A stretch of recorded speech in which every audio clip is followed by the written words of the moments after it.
हरे कृष्णा। गुरुवार व्रत कथा। प्राचीन समय की बात है। एक बड़ा प्रतापी और दानी राजा था। वह प्रत्येक गुरुवार को व्रत रखता और पूजा किया करता। यह बात उसकी रानी को अच्छी नहीं लगती। ना वह व्रत करती और ना ही किसी को एक भी पैसा दान में देती, और राजा को भी ऐसा करने से मना किया करती। एक समय की बात है कि राजा शिकार खेलने वन को चले गए। घर पर रानी और दासी अकेली थी। उस समय गुरु बृहस्पति साधु का रूप धारण कर राजा के दरवाजे पर भिक्षा मांगने गए। साधु ने रानी से भिक्षा मांगी, तब वह कहने लगी, हे साधु महाराज, मैं तो इस दान पुण्य से तंग आ गई हूँ। आप कोई ऐसा उपाय बताइए जिससे यह सारा धन नष्ट हो जाए और मैं आराम से रह सकूं। तब साधु रूपी बृहस्पति देव कहने लगे, हे देवी, तुम बड़ी विचित्र हो। संतान और धन से कोई दुखी नहीं होता। अगर तुम्हारे पास धन अधिक है तो इसे शुभ कार्यों में लगाओ, जिससे तुम्हारे दोनों लोग सुधर जाएं। परंतु साधु की इन बातों से रानी खुश नहीं हुई। उसने कहा, महाराज, मुझे ऐसे धन की आवश्यकता नहीं है जिसे मैं दान दूं और जिसको संभालने में ही मेरा सारा समय नष्ट हो जाए। साधु कहने लगे, अगर तुम्हारी ऐसी इच्छा है तो जैसा मैं तुम्हें बताता हूँ तुम वैसा ही करना। बृहस्पतिवार के दिन तुम घर को गोबर से लीपना, अपने केशों को पीली मिट्टी से धोना, केशों को धोते समय स्नान करना, राजा से हजामत बनवाने को कहना, भोजन में मांस मदिरा खाना और कपड़ा धोबी के यहाँ धुलवाने को डालना। इस प्रकार 7 बृहस्पतिवार करने से तुम्हारा समस्त धन नष्ट हो जाएगा। कहकर साधु बने बृहस्पति देव अंतर ध्यान हो गए। साधु के कहे अनुसार रानी को करते हुए केवल 3 बृहस्पतिवार ही बीते थे कि उसकी समस्त धन संपत्ति नष्ट हो गई। अब भोजन के लिए भी परिवार तरसने लगा।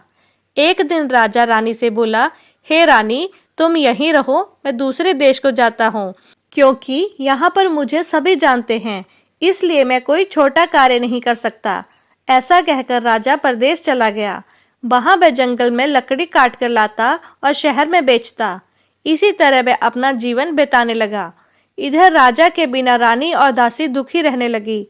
एक समय जब रानी और दासी को 7 दिन बिना भोजन के रहना पड़ा, तब रानी ने अपनी दासी से कहा कि हे दासी, पास के ही नगर में मेरी बहन रहती है। वह बड़ी धनवान है, तो उसके पास जा और कुछ लेकर आ, ताकि थोड़ा बहुत गुजर बसर हो जाए।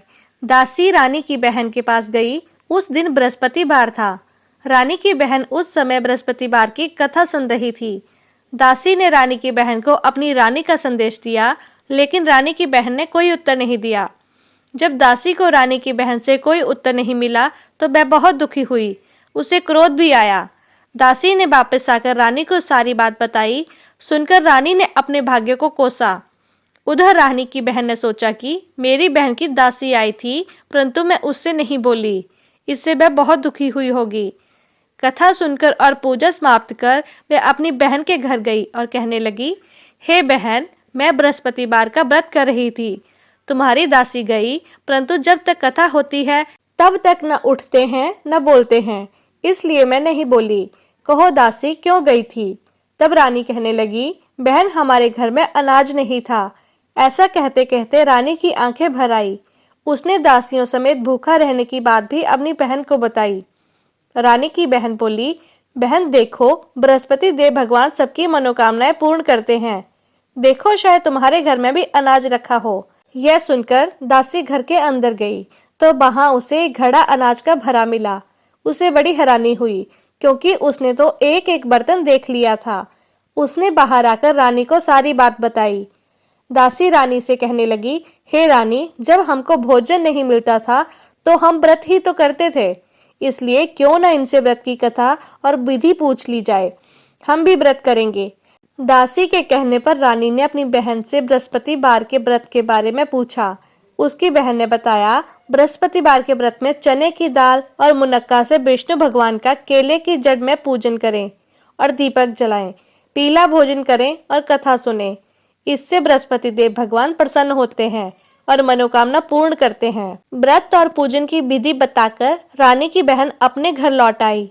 रानी और दासी दोनों ने निश्चय किया कि बृहस्पति देव भगवान का पूजन जरूर करेंगे। 7 रोज बाद जब बृहस्पतिवार आया तब उन्होंने व्रत रखा। गुड़साल में जाकर चना और गुड़ बीन लाई और उसकी दाल से केले की जड़ तथा विष्णु भगवान का पूजन किया। अब पीला भोजन कहाँ से आए? दोनों बड़ी दुखी हुईं, परंतु उन्होंने व्रत किया था, इसलिए बृहस्पति देव भगवान प्रसन्न थे। एक साधारण व्यक्ति के रूप में वे 2 थालों में पीला भोजन लेकर आए और दासी को देकर बोले, हे दासी, यह भोजन तुम्हारे और तुम्हारी रानी के लिए है, इसे तुम दोनों ग्रहण करना। दासी भोजन पाकर बहुत प्रसन्न हुई। उसने रानी को सारी बात बताई। उसके बाद से वे प्रत्येक बृहस्पतिवार को गुरु भगवान का व्रत और पूजन करने लगी। बृहस्पति भगवान की कृपा से उनके पास धन हो गया, परंतु रानी फिर पहले की तरह आलस करने लगी। तब दासी बोली, देखो रानी, तुम पहले भी इस प्रकार आलस किया करती थी। तुम्हें धन रखने में कष्ट होता था, इसी कारण सभी धन नष्ट हो गया। अब बृहस्पति देव भगवान की कृपा से धन मिला है, तो तुम्हें फिर आलस होता है। बड़ी मुसीबतों के बाद हमने यह धन पाया है, इसलिए हमें अब दान पुण्य करना चाहिए। अब तुम भूखे मनुष्य को भोजन कराओ, प्याऊ लगवाओ, ब्राह्मणों को दान दो, कुआं, तालाब, बावड़ी आदि का निर्माण करवाओ, मंदिर, पाठशाला बनवाकर ज्ञान दान दो, कुंवारी कन्याओं का विवाह करवाओ, अर्थात धन को शुभ कार्यों में खर्च करो, जिससे तुम्हारे कुल का यश बढ़े तथा स्वर्ग प्राप्त और पितृ प्रसन्न हो। तब दासी की बात मानकर रानी शुभ कार्य करने लगी, जिससे उसका यश फैलने लगा। एक दिन रानी और दासी आपस में विचार करने लगी कि ना जाने राजा किस दशा में होंगे, उनकी कोई खोज खबर भी नहीं है। उन्होंने श्रद्धा पूर्वक बृहस्पति भगवान से प्रार्थना की कि राजा जहाँ कहीं भी हो, शीघ्र वापस आ जाएं। उधर राजा परदेश में बहुत दुखी रहने लगा। वह प्रतिदिन जंगल से लकड़ी बीन कर लाता और उसे शहर में बेचकर अपने दुखी जीवन को बड़ी कठिनाई से बिता रहा था। एक दिन दुखी होकर वह अपनी पुरानी बातों को याद करके रोने लगा और उदास हो गया। उसी समय राजा के पास बृहस्पति देव साधु के वेश में आकर बोले, हे लकड़हारे, तुम इस सुनसान जंगल में किस चिंता में बैठे हो, मुझे बताओ। यह सुनकर राजा की आंखों में आंसू भर आए। साधु को प्रणाम करके राजा ने अपनी पूरी कहानी सुना दी। महात्मा दयालु होते हैं। वे राजा से बोले, राजा, तुम्हारी पत्नी ने बृहस्पति देव के प्रति अपराध किया था, जिसके कारण तुम्हारी यह दशा हुई। अब तुम चिंता मत करो, भगवान तुम्हें पहले से अधिक धन देंगे। तुम्हारी पत्नी ने बृहस्पतिवार का व्रत प्रारंभ कर दिया है। अब तुम भी बृहस्पतिवार का व्रत करके चने की दाल और गुड़ जल के लोटे में डालकर केले का पूजन करो, फिर कथा कहो या सुनो। भगवान तुम्हारी सभी मनोकामनाओं को पूर्ण करेंगे। साधु की बात सुनकर राजा बोला, हे प्रभु, लकड़ी बेचकर तो इतना पैसा भी नहीं मिलता जिससे भोजन के बाद कुछ बचा सकूं। और मैंने रात को सपने में अपनी रानी को व्याकुल देखा है। मेरे पास कोई साधन नहीं जिससे उसका समाचार जान सकूं। फिर मैं कौन सी कहानी कहूं, यह भी मुझको नहीं पता। साधु महाराज कहने लगे, हे राजा, मन में बृहस्पति भगवान के पूजन व्रत का निश्चय करो। वे स्वयं तुम्हारे लिए कोई न कोई राह बना देंगे। बृहस्पतिवार के दिन तुम रोजाना की तरह लकड़ियां लेकर शहर में जाना। तुम्हें रोज से 2 गुना धन मिलेगा, जिससे तुम भली भांति भोजन कर लोगे और बृहस्पति देव की पूजा का सामान भी आ जाएगा। जो तुमने बृहस्पति जी की कहानी के बारे में पूछा है, वह इस प्रकार है। प्राचीन काल में एक बहुत ही निर्धन ब्राह्मण था। उसके कोई संतान नहीं थी। वह नित्य पूजा पाठ करता, लेकिन उसकी स्त्री ना तो स्नान करती, ना किसी देवी देवता का पूजन करती। इस कारण ब्राह्मण देवता बहुत दुखी रहते थे। फिर भगवान की कृपा से ब्राह्मण के यहाँ एक कन्या उत्पन्न हुई। वह कन्या बड़ी होने लगी।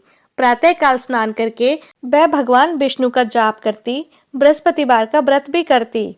पूजा पाठ समाप्त कर पाठशाला में जाती तो वह अपनी मुट्ठी में जौ भर के ले जाती और पाठशाला के मार्ग में डालती जाती। लौटते समय वही जौ स्वर्ण के हो जाते तो उनको बीनकर घर में ले आती। एक दिन वह बालिका सूप में उन सोने के जौ को फटक कर साफ कर रही थी। तभी उसकी माँ ने देख लिया और कहने लगी, हे बेटी, सोने के जौ को फटकने के लिए तो सोने का सूप भी होना चाहिए। दूसरे दिन गुरुवार था। कन्या ने व्रत रखा और बृहस्पति देव से सोने का सूप देने की प्रार्थना की। बृहस्पति देव ने उसकी प्रार्थना स्वीकार कर ली। रोजाना की तरह वह कन्या जौ फैलाती हुई पाठशाला में चली गई। पाठशाला से लौटकर जब वह जौ बीन रही थी, तब बृहस्पति देव की कृपा से उसे सोने का सूप भी मिल गया। उसे वह लेकर घर आई और उससे जौ साफ करने लगी, परंतु उसकी माँ का वही ढंग रहा। एक दिन की बात है, वह कन्या सोने के सूप में जौ साफ कर रही थी।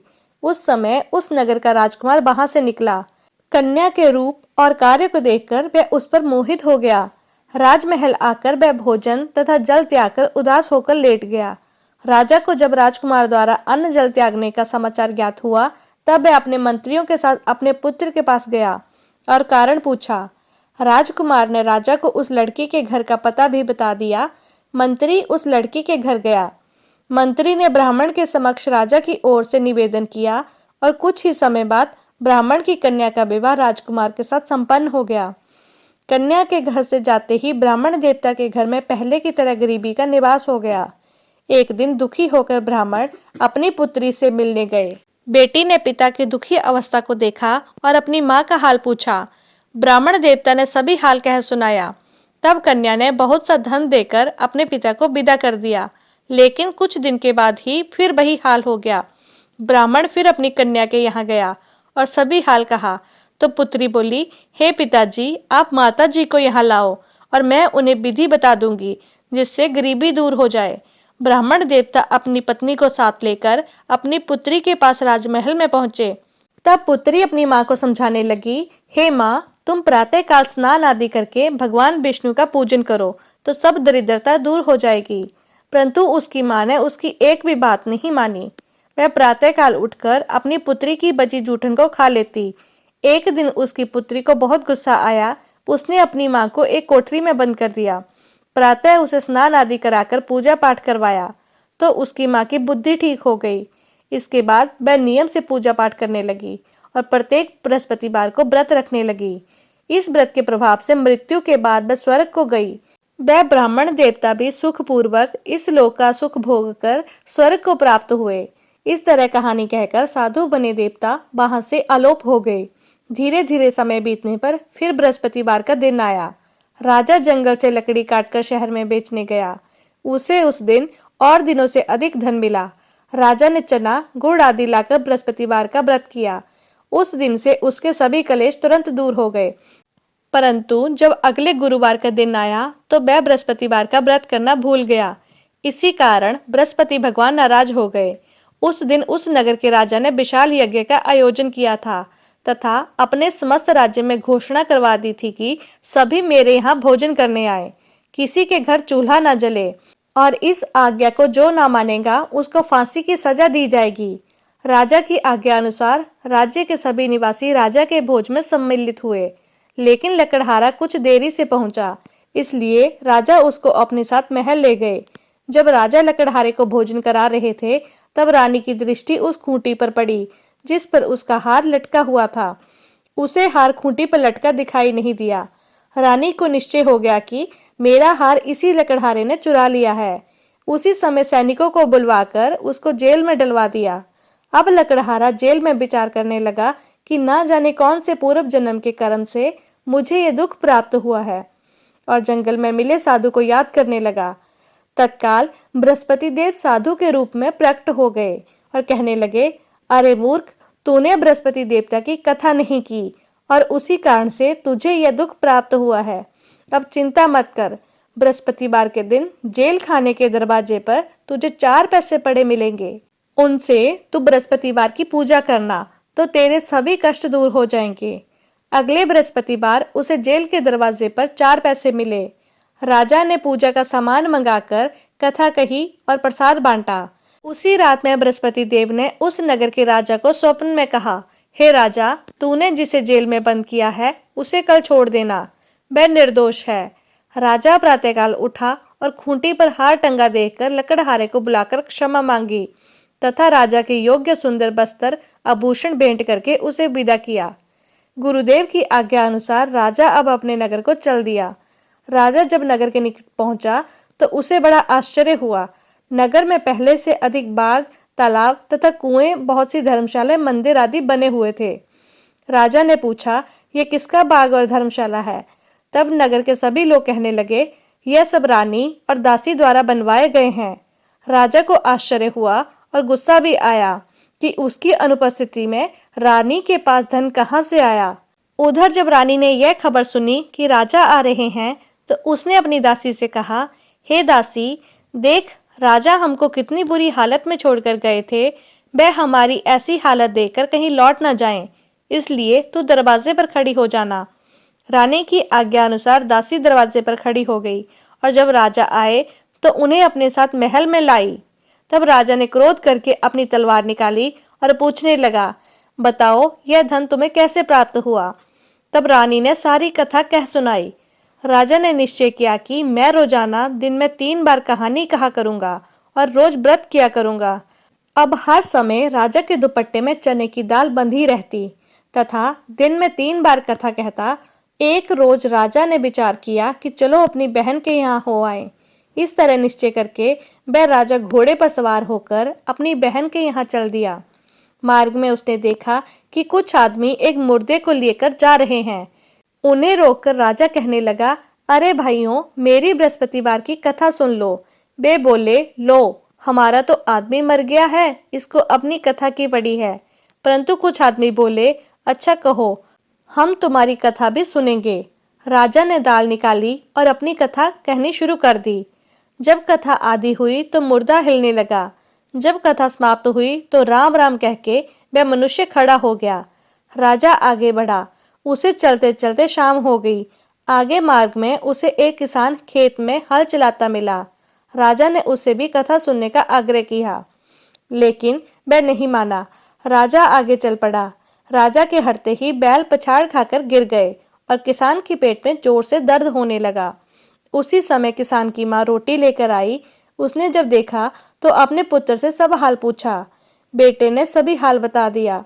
बुढ़िया दौड़ी दौड़ी उस घुड़सवार के पास पहुंची और बोली, हे राजा, मैं आपकी कथा सुनूंगी। आप अपनी कथा मेरे खेत में ही चलकर कहना। तब राजा ने लौटकर बुढ़िया के खेत में जाकर कथा कही, जिसके सुनते ही बैल खड़े हो गए तथा किसान के पेट का दर्द भी बंद हो गया। अब राजा अपनी बहन के घर पहुंच गया। बहन ने भाई की खूब मेहमानबाजी की। दूसरे रोज प्रातःकाल राजा जगा तो वह देखने लगा कि सब लोग भोजन कर रहे हैं। राजा ने अपनी बहन से पूछा कि कोई ऐसा मनुष्य भी है जिसने भोजन न किया हो, जो मेरी बृहस्पतिवार की कथा सुन सके। तब बहन बोली, हे भैया, यह देश ऐसा ही है। यहाँ लोग पहले भोजन करते हैं, बाद में कोई अन्य कार्य करते हैं। फिर वह एक कुम्हार के घर गई जिसका लड़का बीमार था। उसे मालूम हुआ कि उसके यहाँ 3 दिन से किसी ने भोजन नहीं किया है। रानी ने अपने भाई की कथा सुनने के लिए कुम्हार से कहा। तब वह तैयार हो गया। राजा ने जाकर बृहस्पतिवार की कथा कही, जिसको सुनकर उसका लड़का ठीक हो गया। अब तो राजा की प्रशंसा होने लगी। एक दिन राजा ने अपनी बहन से कहा, बहन, अब मैं अपने घर को जाऊंगा, तुम भी तैयार हो जाओ। राजा की बहन ने अपनी सास से अपने भाई के साथ जाने की आज्ञा मांगी। सास बोली, हाँ चली जा, मगर अपने लड़के को लेकर मत जाना, क्योंकि तेरे भाई की कोई संतान नहीं है। बहन ने अपने भाई से कहा, हे भैया, मैं तो चलूंगी, मगर कोई बालक नहीं जाएगा। तब राजा कहने लगा कि जब बालक ही नहीं जाएंगे तब तुम भी चलकर क्या करोगी। और अपनी बहन को भी छोड़कर दुखी मन से राजा अपने नगर को लौट आया। राजा ने अपनी रानी से सारी कथा बताई और बिना भोजन किए ही शैया पर लेट गया। रानी बोली, हे प्रभु, बृहस्पति देव ने हमें सब कुछ दिया है, वे हमें संतान भी अवश्य देंगे। उसी रात बृहस्पति देव ने राजा को स्वप्न में कहा, राजा उठ, सभी सोच त्याग दे, तेरी रानी गर्भ से है। राजा को यह जानकर बड़ी खुशी हुई। 9वें महीने में रानी के गर्भ से एक सुंदर पुत्र पैदा हुआ। तब राजा बोला, हे रानी, स्त्री बिना भोजन के रह सकती है, परंतु बिना कहे नहीं रह सकती। जब मेरी बहन आए तब तो मुझसे कुछ मत कहना। रानी ने हाँ कर दी। जब राजा की बहन ने यह शुभ समाचार सुना तो वह बहुत खुश हुई और बधाई लेकर अपने भाई के यहाँ आई।